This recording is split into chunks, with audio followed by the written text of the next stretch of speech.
Monday motivation. Start your week off flying high. Monday motivation. It's your time to rise and shine.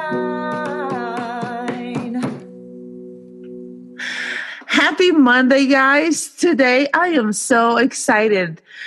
We have Cassie with us. She is amazing. Cassie, I'm gonna ask you questions. She's gonna tell us a little bit about her and the book that she wrote it. But anyway, happy Monday Motivation Podcast, everybody. I am so happy to have Cassie with us this morning. Good morning, Cassie. Good morning, Rebecca. Thanks so much for having me. This is great. So I know that we have questions that we're going to go through about how you see Monday and everything, but just tell us a little bit about you. Just a tiny little bit about you. Who are you? My name is Cassie, which is actually short for Cassandra. I was born in Peru and grew up in the DC area of Virginia here in the United States. And I went to junior high and high school here, and then came over to the western part of the country, to Utah actually, to go to school, and which I enjoyed very much. You know, you have a lot of fun your college years, and then I graduated, went through grad school, graduated, and then started working. Wow, that's awesome. And here you are. Shine your light. Cassie and I, we go to the same mastermind. And so I love to just sit around, and every time I hear you speaking, it really blesses me. And who you are, the person that you are. I really love you. So, how is Monday for you? Because today is actually Monday. So how is today, Monday, for you? You know, Monday is a great day for me. It's a little bit of an unconventional answer, I feel, with Monday, because I know that a lot of people feel differently about Monday. But for me, it's the first day of the week. And so for me, it's a chance to create something new on this planet and just like create some more. I kind of restart something. And for me, I absolutely love Mondays, which I know it's different because I always feel like it brings the beginning of something special. Wow, that's a new thing. You know, that's a new way of putting. Yeah, I like it. Monday is the beginning of something special. I love that. Thank you so much for sharing that. So, what is your purpose in life? Well, I tell you what, I have many purposes. I can't tell you that I have one absolute purpose in life. I always feel like for me, the purpose in life is always where I am in life. You know, I feel like, 10 years ago, my purpose was something, and that was completed and moved me on to the next aspect of another purpose, and then was completed, and then it moves me on. And so I feel like I can't speak for everybody else, but I don't feel like I have like this overarching purpose, like this shiny light at the end of the tunnel. I guess for me, I feel like there are different lights. And as I get one, then I get the other one and get the other one. And it feels like a progression. And at this point in my life, I've gotten a lot into, as you know, educating people from my point of view, the point of view of a woman, an immigrant, a woman who prefers women, and just overall, I have the perspective of maybe look at me and I'm not so scary. Mm-hmm. Right. Absolutely. So I know that you went to a TED Talk, right?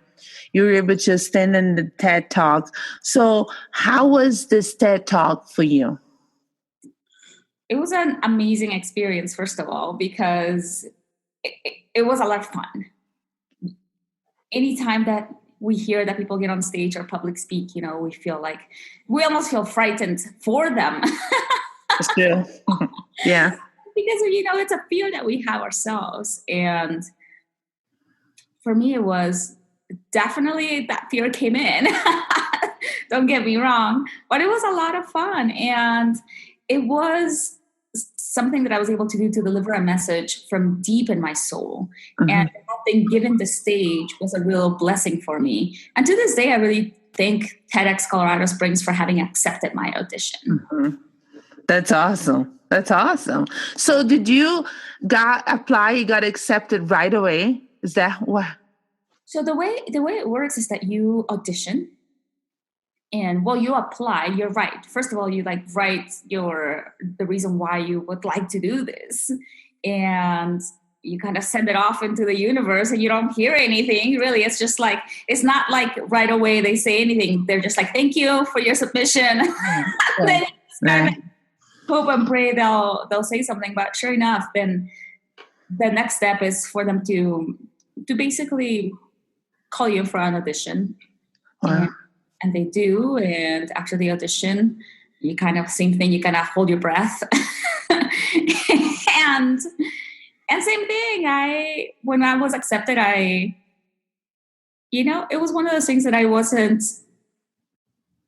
jumping up and down because something in my soul, I guess I was hoping so much that I would get accepted that when it did happen, I was like, oh, okay. And then after a while, I jumped up and down. Right. You had to download, okay, yeah. that actually happened. So now, oh my goodness, that means I have to go in front of people and speak. Yes, that's fun. That's awesome.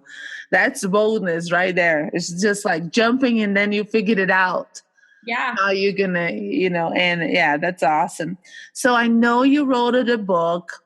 Can you tell us the title of the book and who did you have in mind when you wrote the book? Okay. Thanks for asking. I did. I wrote a book and the name of the book is Anyone Else Feeling the Same Way? And the book is on the intersection of spirituality and humanity. Okay.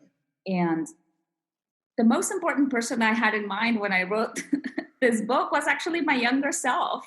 Wow. Yeah, the way I saw myself as a little kid and the things that I would have told me. It's not a book of advice by any means, but I kept thinking, man, I would totally tell my younger self this and hopefully it helps somebody else. Because I kept thinking, am I the only one who feels it? There's no way I'm the only one who feels the same way. And the name of the book is Anyone Else Feeling the Same Way? Because in a way I was reaching out to people and saying, hey, will you read this? And maybe in talking about the things that we don't necessarily talk about, maybe we actually have a connection.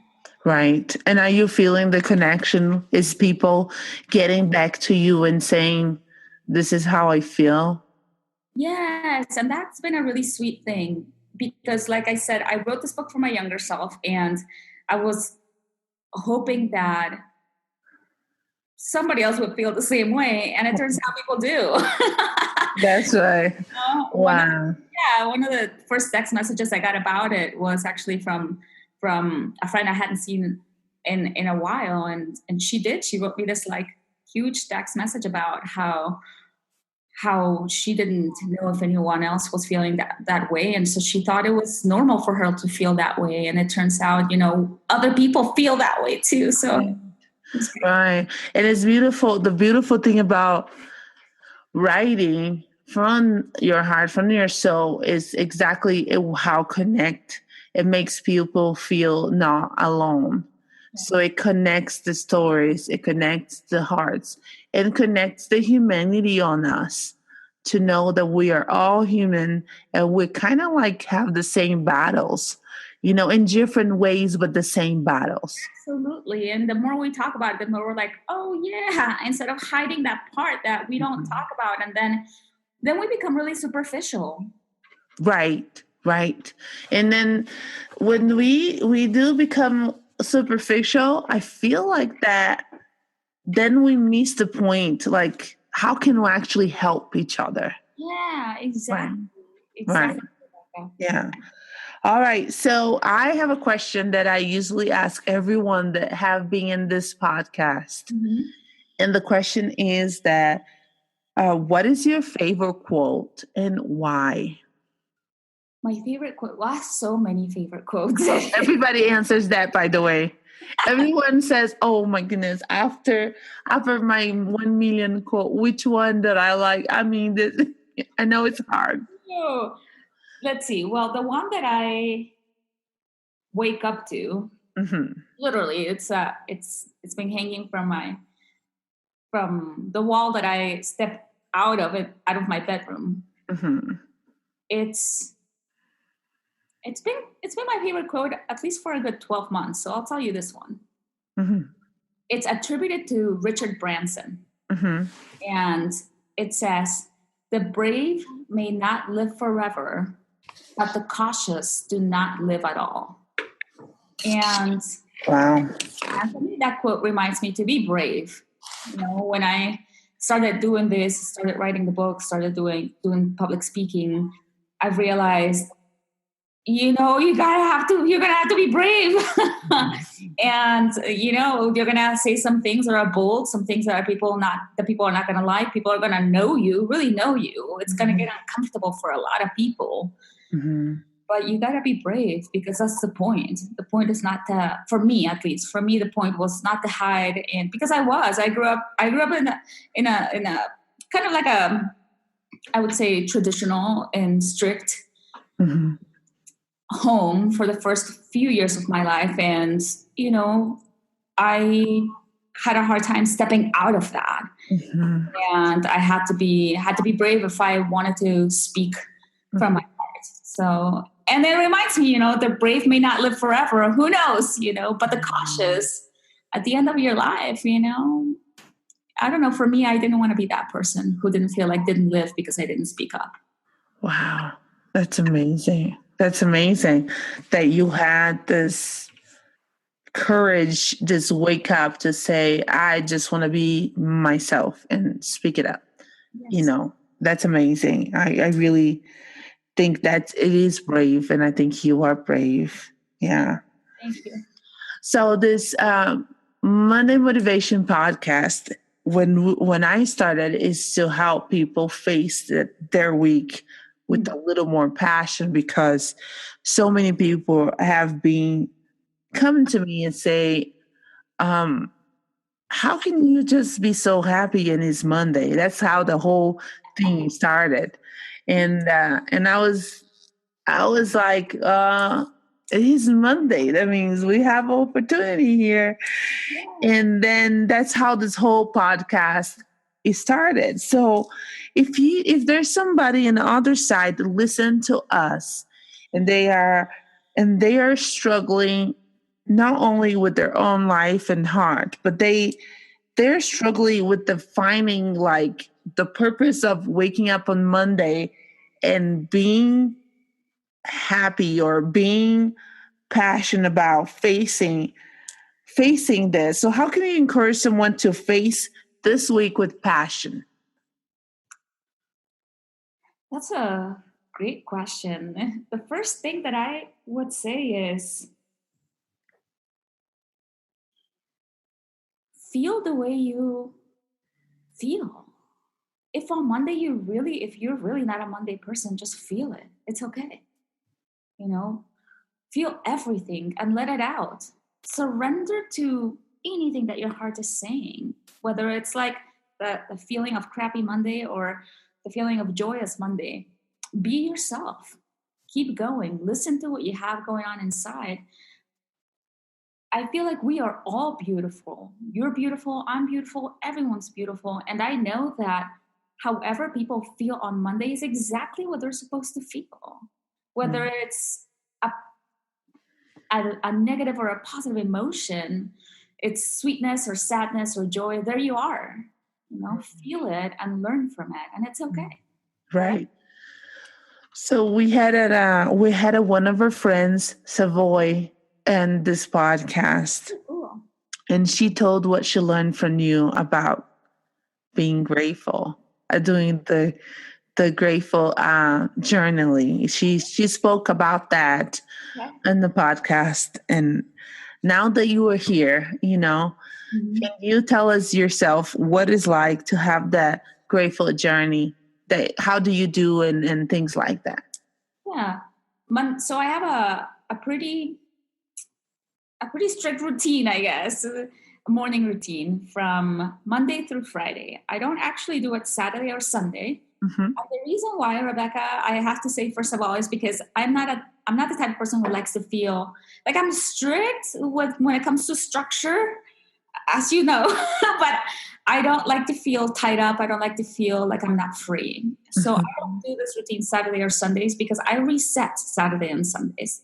And so, but for Monday through Friday, I wake up and there's a few things that I do. Some of them are personal, but I will share the one that I make sure that I do is it's definitely feeling grateful. I do,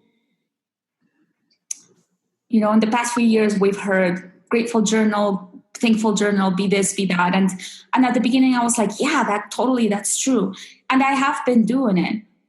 And here and there, I look for the ways to modify that so that I'm not just saying, I'm thankful for my coffee, I'm thankful for my breathing, I'm thankful. Because then I don't feel like I feel I'm just going through a list instead of really feeling it. Mm-hmm. So one of the things that I was talking about with Savoy is that I had watched this video cast with someone who did a business class online, and she suggested that instead of doing a list of 5, just do one thing that you're grateful for and say why. And so for me, it's very important because then I really get to think. So let's say I'm thankful for Rebecca, and that's my only thing. But then I have to really think as to why. Like, why am I thankful for Rebecca? Well, because she makes me laugh, because I admire her heart, because she's a hard worker, because, she came here and set herself down and started working from a place where she knew where she wanted to go, and she started doing it. I'm grateful for her because I get to see her and I get to share with her, and so and then it becomes not just 5. Like, I could keep going on you. and then it really does make it so that I begin to feel it really, instead of just saying a list. So as I go through my journey of being grateful, I look for ways to modify it so that it doesn't become this automatic thing that I do every morning. So it's almost like you allow yourself to just flow, other than to just be like, I'm grateful, I'm breathing, I'm grateful for food, but then it just allows you to just flow into actually what you have. Exactly. In your hands. And I think that the things that pushes us down, especially on Monday sometimes, is not to be able to see what actually is around us. Because think about this, you come from a different place, Peru, I come from Brazil. We know already what it's like. Yep. Do you see it in me? Yeah. Oh, yeah. So when I tell people, sometimes I tell people like, no. If I understand your struggle, but you live in America and you speak English and you are legal to work. Like, do you know how many thousands of people already, this is their number one battle just in that alone? Yeah, it's true. Yeah. The basics of the people here are, that shiny goal for a lot of immigrants here. Right. And yes, you're right. It's you and I know that it's not the easiest thing in the world to attain those 3 things. And it's it's excellent that you bring that up, because one of the things that I make sure that I do is just thank the fact that I am here in a position where I'm able to create, because I did go through some hardship, and you do as an immigrant, and sometimes you still do, especially when it comes to, unfortunately, discrimination and that stuff. But it's funny because we can say that happens, but we've also been in a place where, believe it or not, it seemed like other things were harder. Yeah, absolutely. Yeah, I agree. I agree. You know, it's like we can laugh about it now, but you and I know what we're talking about. It's rough, you know. Yeah. Times are rough, and maybe not the aspect that we're able to go to the store and shop and do all the things, but the mental pressure is just, it can get to you. And especially me, when I came here as a little kid, I was like, man, you know, you have to deal with so many things and all of that as well. Yeah.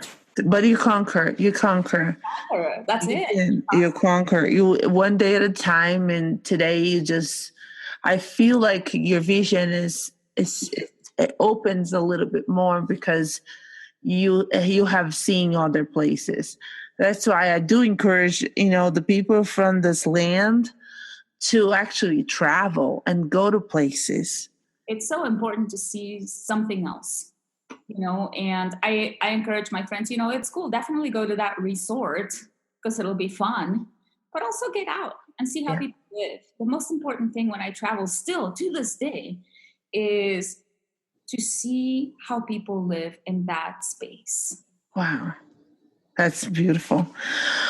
Wow.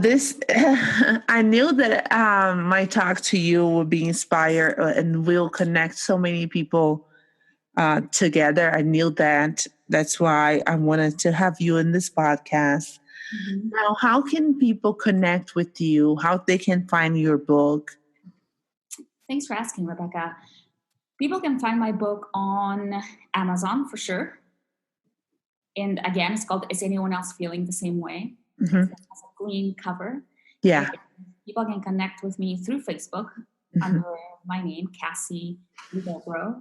Mm-hmm. If the name, it's my name is a little bit hard to spell, so it's Huid as in Danny, O, B as in boy, R-O, and Cassie is just C-A-S-S-Y, and that's the name, my name on Facebook, and I also have a website under that same name, but .com, and let's see, Amazon. I also have a YouTube channel under that name, Uncomfortable Questions, because I do feel that the more we get uncomfortable, the more we'll get to a place of understanding one another. Mm-hmm. So I'll go around town and ask people some uncomfortable questions. And seriously, that's fun. So you go with the camera and everything? It's a video vlog for sure. Yeah, there's something for me, there's always been something about body language that's so telling. And so I always want to make sure that it's on video. Wow. We should, maybe I'll put this video on our Facebook so people can see our body language. Yeah, exactly. That we're relaxed. Even though there's no makeup and everything, the sun is starting to shine on us. We just keep moving forward and we just show up as we go, Exactly. Well, Cassie, it's been a pleasure to have you here with us this Monday. We appreciate you and your encouraging words. And I'm excited to watch you and see where you're going with your dreams. I'm excited to see you shining your light through. And I think you are remarkable in many different ways. So I just want to say thank you for being here. And thank you for being you. Rebecca, I love you. Thank you so much. This was so much fun. Awesome. All right, guys. So I'll see you guys and we will see you next week. Bye now.